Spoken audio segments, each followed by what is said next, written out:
Assalamualaikum warahmatullahi wabarakatuh. Perkenalkan, nama saya Hilma. Di sini saya akan membahas materi tentang krisis moneter dan peranan kebijakan moneter terhadap perekonomian.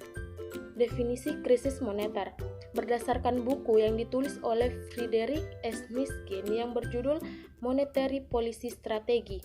Pengertian krisis moneter adalah sebuah krisis yang berkaitan dengan masalah keuangan negara, ditandai dengan keadaan keuangan yang tidak stabil akibat lembaga keuangan dan nilai tukar mata uang yang tidak berfungsi sesuai dengan harapan. Nama lain dari krisis moneter adalah krisis finansial atau krisis keuangan. Istilah krisis moneter dipakai dalam beragam kondisi dengan beragam lembaga atau aset keuangan kehilangan sebagian besar nilai yang mereka miliki. Krisis moneter di Indonesia sendiri pernah terjadi pada tahun 1997. Krisis tersebut membuat perekonomian dan usaha di Indonesia menjadi terpuruk. Pada saat itu, hampir seluruh negara di bagian Asia Timur, tak terkecuali Indonesia, terpukul oleh fenomena krisis moneter sehingga perekonomian dan usaha di Indonesia terkena dampaknya. Yang selanjutnya, peranan kebijakan moneter di negara berkembang. Tugas kebijakan moneter di negara berkembang pada umumnya jauh lebih berat dan rumit jika dibandingkan dengan di negara maju. Ada beberapa faktor yang menyebabkan hal ini terjadi. Pertama, tugas untuk menciptakan penawaran uang yang cukup sehingga pertambahannya dapat selalu selaras dengan jalannya pembangunan yang memerlukan disiplin kuat di kalangan penguasa moneter dan juga di pihak pemerintah.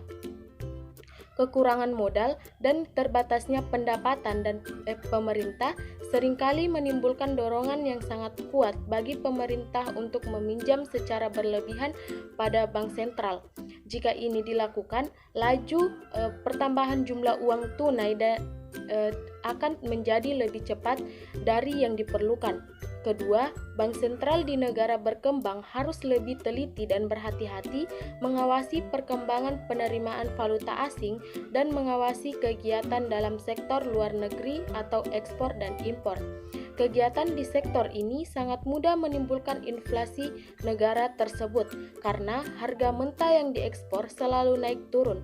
Maka penerimaan dari kegiatan ekspor selalu mengalami perubahan yang tidak teratur.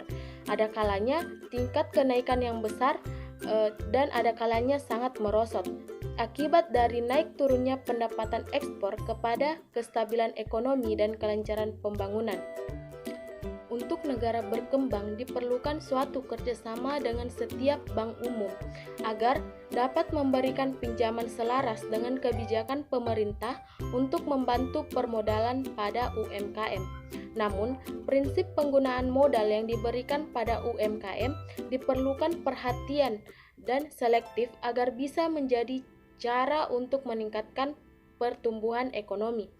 Terhadap lembaga asing juga diperlukan suatu kehati-hatian dalam melakukan seleksi agar terjadinya profesionalisme dalam tindakan yang bersifat kebijakan moneter. Selanjutnya, peranan Bank Indonesia dalam stabilitas keuangan. Bank Indonesia memiliki 5 peran utama dalam menjaga stabilitas sistem keuangan. Kelima peran utama yang mencangkup kebijakan dan instrumen dalam menjaga stabilitas sistem keuangan itu adalah: yang pertama, Bank Indonesia memiliki tugas untuk menjaga stabilitas moneter antara lain melalui instrumen suku bunga dalam operasi pasar terbuka. Yang kedua, Bank Indonesia memiliki peran vital dalam menciptakan kinerja lembaga keuangan yang sehat, khususnya perbankan. Yang ketiga, Bank Indonesia memiliki kewenangan untuk mengatur dan menjaga kelancaran sistem pembayaran. Bila terjadi gagal bayar pada salah satu sistem pembayaran, maka akan timbul resiko potensial yang cukup serius dan mengganggu kelancaran sistem pembayaran.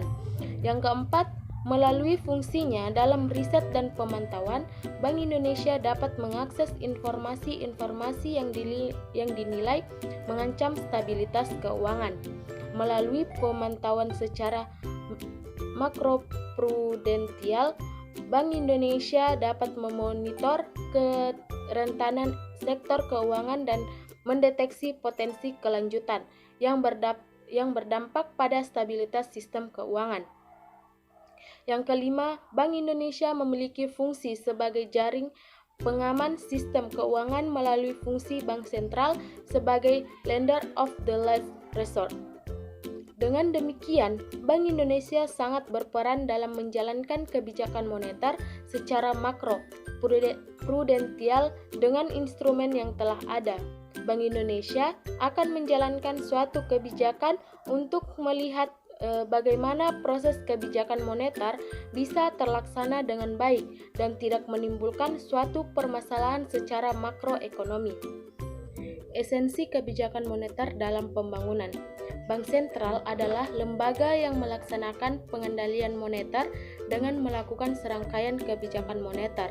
Yang dimaksud dengan kebijakan moneter adalah kebijakan pemerintah dalam mengatur jumlah uang beredar dan tingkat suku bunga. Kebijakan moneter bertujuan untuk mengawasi dan mempengaruhi kestabilan kegiatan dan pertumbuhan ekonomi.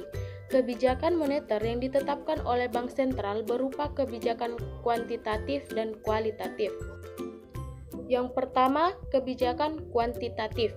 Dalam kebijakan kuantitatif menyangkut yang pertama, menjual atau membeli surat berharga. Yang kedua, mempengaruhi cadangan minimum. Yang ketiga, mempengaruhi tingkat bunga diskonto. Selanjutnya, kebijakan kualitatif menyangkut di dalamnya yang pertama, pengawasan terhadap kredit. Yang kedua, moral suasion. Sekian pemaparan materi dari saya. Wassalamualaikum warahmatullahi wabarakatuh.